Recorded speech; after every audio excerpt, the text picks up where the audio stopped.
नाजरीन, P news headlines में आपका खैर मकदम। मैं हूँ आपका मेज़बान बशनाज। आइए डालते हैं खबरों की तफसीलात से पहले एक नज़र दिन भर की कुछ अहम सुर्खियों पर।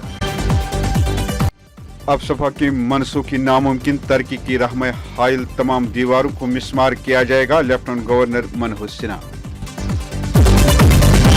आवाम के हुकूक की बहाली के लिए मुत्हिद और पुरअज़्म है, डॉक्टर फारूक अब्दुल्ला का हजरत बल में एक तकरीब से खिताब।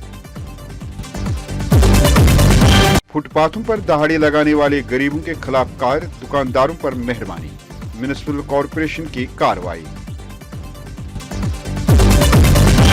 फ्लोरिकल्चर में गार्डन्स की पोस्ट के ख्वाहिशमंदों का एहतजाज, बढ़ती अमल को मुकम्मल करने का किया मुतालबा। बालाई इलाकों में हल्की बर्फबारी और मैदानी इलाकों में मूसलाधार बारिशें, 2 जनवरी तक मौसम खुश्क रहेगा। कांगन में एक होटल और इसमें मौजूद कीमती मालो असबाब खाकस्तर। बारामूला में ऑक्सीजन प्लांट में एक धमाके में 2 अस्पताल मुलाजिम झुलसकर जख्मी।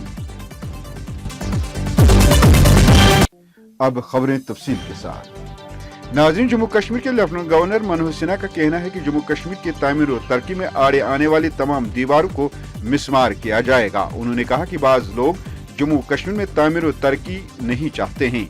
उनका कहना था कि श्रीनगर में आइंदा साल 22 मई को रियल एस्टेट कॉन्फ्रेंस का इनेकाद किया जाएगा। इस दौरान लेफ्टिनेंट गवर्नर ने जम्मू कश्मीर में साल 1990 से लागू अफसपा की मनसूखी को यकसर मुस्तरद कर दिया। रियल एस्टेट कॉन्फ्रेंस के हाशिए पर नामा निगारों ने जब लेफ्टिनेंट गवर्नर मनोज सिन्हा से पूछा कि आया जम्मू कश्मीर में अफसपा को मनसूख किया जा सकता है या नहीं, उसकी जांच करने के लिए एक कमेटी कायम की जाएगी, तो मनोज सिन्हा ने कहा कि मैं हालात से बखूबी वाकिफ हूँ और इसकी कोई जरूरत नहीं है। उन्होंने साथ ही नामनिगारों से मुखातिब होकर कहा कि आपको इसके बारे में फिक्र करने की जरूरत नहीं है। फारूक अब्दुल्ला ने हजरत बल में एक तकरीब से खिताब करते हुए कहा कि इस वक्त रियासत का हर फर्द गैर यकीनियत, इक्तिसादी और माशी बदहाली और बेरोजगारी के दौर से गुजर रहा है। इंसाफ मांगने वालों को नाइंसाफी का मुंह देखना पड़ता है। हक की आवाज बुलंद करने पर कदगन है। फारूक अब्दुल्ला ने कहा कि हम अपने आईनी और जमहूरी हुकूक की वापसी और रियासत का खुसूसी दर्जा वापस लाने की कोशिश पर मुत्हिद और पुरअज़्म हैं। हम हक पर हैं, इसलिए हमें जरूर फतह व नुसरत मिलेगी। म्युनिसिपल कॉरपोरेशन श्रीनगर ने कल फुटपाथों पर दहाड़ी लगाने वाले गरीबों के खिलाफ कार्रवाई के दौरान माल जब्त किया है, जबकि बड़े बड़े दुकानदारों के खिलाफ कोई कार्रवाई नहीं की गई। म्युनिसिपल कॉरपोरेशन श्रीनगर ने कल लाल चौक के दोनों इतराफ फुटपाथों पर दहाड़ी लगाने वाले गरीबों के खिलाफ एक बड़े पैमाने पर मुहिम चलाई, जिसके दौरान दहाड़ी लगाने वालों का माल भी जब्त किया गया, जबकि बड़े बड़े दुकानदारों को जिन्होंने अपनी दुकानों के सामने फुटपाथ के बड़े हिस्से पर कब्जा कर रखा है को कुछ नहीं कहा गया।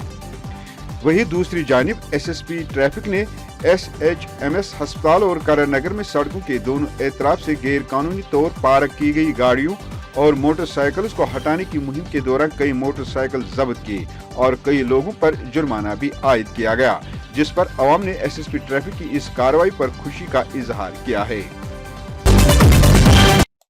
महकमे फ्लोरिकल्चर में गार्डन्स की पोस्ट के ख्वाहिशमंदों ने प्रेस कॉलोनी श्रीनगर में अपने एक एहतजाज के दौरान दावा किया है कि 2018 में सरकार ने 1300 उम्मीदवारों को ट्रेनिंग के बाद भर्ती के लिए सिलेक्ट किया था, लेकिन मौजूदा इंतजामिया ने बाद में नामालूम वजूहात पर इस भर्ती अमल पर रोक लगा दी है। उन्होंने 6 साल कबल शुरू की गई भर्ती अमल को मुकम्मल करने का मुतालबा किया है। 2016 में डिपार्टमेंट फ्लोरिकल्चर की तरफ से हमने एक ट्रेनिंग की थी, जिसमें उन्होंने कहा था कि हम फास्ट ट्रैक बुनियादों पर कुछ लड़कों को डिपार्टमेंट में ऑब्जर्व करेंगे। ये जो स्कीम है सेंटर की तरफ से स्टेट को मिली थी और जिसका बाज़ाब्ता अनाउंसमेंट किया था उस टाइम के रीजनल कमिश्नर बशीर अहमद खान साहब ने शेयरबिन में। जैसे हमने ये ट्रेनिंग की, जैसे हमने फॉर्म अप्लाई किया, हमारा फिर इंटरव्यू हुआ 2016 में ही अक्टूबर में, जिसमें 1900 लड़कों ने शिरकत की, पर उनमें से 1423 लड़के ही ट्रेनिंग के लिए सिलेक्ट हुए और जो जिनकी ट्रेनिंग फिर मई 2017 में स्टार्ट हुई और अक्टूबर में उनका एग्ज़ाम फिर हुआ, जिसमें 1300 लड़कों ने क्वालिफाई एग्ज़ाम किया, पर उन लड़कों के आर्डर्स अभी तक इशू नहीं हुए, उनके आर्डर्स पेंडिंग है। जबकि फाइनेंस कॉन्फ्रेंस भी हमारी बनी है 2018 में ही, लेकिन जो जब गवर्नर रोल यहाँ पे इम्पोज हुआ, उन्होंने फाइनेंशियल क्राइसिस दिखा के जो फाइनेंस कनकरेंस से उसको विड्रॉ किया। अब हमने 4 साल पूरी मेहनत की और इस फाइल को फिर उसी स्टेज पे पहुंचा दिया। अब जो चीफ सेक्रेटरी साहब हैं, उन्होंने कहा कि आपका मसला हल कर देंगे, लेकिन अभी ग्राउंड लेवल पे ऐसा कुछ नहीं देखने को मिला।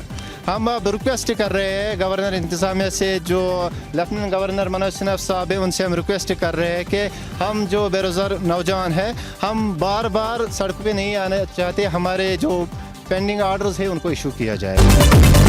वादी में इतवार और पीर की दरमियानी शब से ही बालाई इलाकों में हल्की बर्फबारी, जबकि मैदानी इलाकों में मूसलाधार बारिश हुई। गुलमर्ग में जहां इस वक्त कसीर तादाद में मकामी व गैर मकामी सयाह मौजूद हैं, में कम से कम 4 इंच ताज़ा बर्फ जमा हुई है। श्रीनगर में कम से कम दर्जा हरारत -2.2 डिग्री सेंटीग्रेड रिकॉर्ड किया गया, जहां गुज़श्ता शब का कम से कम दर्जा हरारत -1.8 डिग्री सेंटीग्रेड रिकॉर्ड हुआ था। श्रीनगर जहां गुज़श्ता 24 घंटों के दौरान 1.6 मिलीमीटर बारिश रिकॉर्ड हुई है। महकमे मौसमियात के एक तर्जमान के मुताबिक जम्मू कश्मीर में 2 जनवरी तक मौसम खुश्क रहने का इम्कान है। कश्मीर और जम्मू के मैदानी इलाकों में हल्की बारिश हुआ है कल, काफ़ी हल्की थी, ज़्यादा नहीं थी, और पहाड़ी इलाकों में दरमियान दर्जे के बर्फ़ हुआ है। तो कहीं से भी कोई हेवी स्नोफॉल का रिपोर्ट नहीं आया है, कहीं नहीं हुआ है। इंक्लूडिंग इवन लद्दाख में भी आज, कल और आज 2 दिन कंटिन्यूसली लेह में हल्की बर्फ़ हुआ है, ज़्यादा नहीं हुआ है। तो अभी मौसम ऐसे ही रहेगा, आज भी ओवरऑल थे, कल से मौसम अमूमन ठीक रहेगा, यानी कि 28 to ending December up to first week of Jan मौसम अमूमन ठीक ही रहेगा। दिन में धूप आएंगे, तो जिसकी वजह से दिन का दर्जा हरारत में इजाफा होंगे आहिस्ता आहिस्ता, और स्काई क्लियर यानी आसमान साफ़ होने की वजह से मिनिमम टेम्परेचर कम से कम दर्जा हरारत में गिरावट आ जाएंगी, यानी कि warmer days, we expect warmer days and colder nights in coming days. तो आने वाले दिनों में मिनिमम टेम्परेचर और आहिस्ता आहिस्ता फॉलो हो जाएंगे, यानी कि बिलो फ्रीजिंग लेवल -1 -2 इसके आसपास या पानी रहने का इम्कान है। कांगड़ में पीर की सुबह आग की एक वारदात में एक होटल और इसमें मौजूद कीमती मालो असबाब खाकस्तर हो गया। इधर गवर्नमेंट मेडिकल कॉलेज बारामूला में ऑक्सीजन प्लांट में एक धमाके में 2 अस्पताल मुलाजिम झुलस कर जख्मी हो गए। तफसीलात के मुताबिक गांधरबल के मामर कंगन इलाके में होटल स्नोलैंड में कल सुबह आग नमूदार हुई, जिसके शोलों ने पूरी इमारत को अपनी लपेट में ले लिया, जिसके नतीजे में होटल के एक हिस्से को काफी नुकसान पहुंचा है। उधर गवर्नमेंट मेडिकल कॉलेज बारामूला में कल सुबह ऑक्सीजन प्लांट के रसाव के वाक़े में कुछ लीकेज होने की वजह से धमाका हुआ, जिसके नतीजे में 2 टेक्नीशियन जख्मी हो गए, जिनकी शिनाख्त 25 साला आसिफ मुश्ताक भट्ट और 30 साला मोहम्मद सलीम खान के तौर पर हुई है, जो सोवरा मेडिकल इंस्टीट्यूट श्रीनगर में जेरी इलाज हैं। नाज़रीन, इसी के साथ खबरों का ये शुमार इख्तिताम को पहुंचा। अगले शुमारे में आपसे फिर मुलाकात होगी। खुश रहो, आबाद रहो, कोरोना से महफूज रहो। टी न्यूज़ को सब्सक्राइब, लाइक और शेयर जरूर करिएगा। दीजिए अपने मेजबान बशीर नाज को इजाजत। खुदा हाफिज।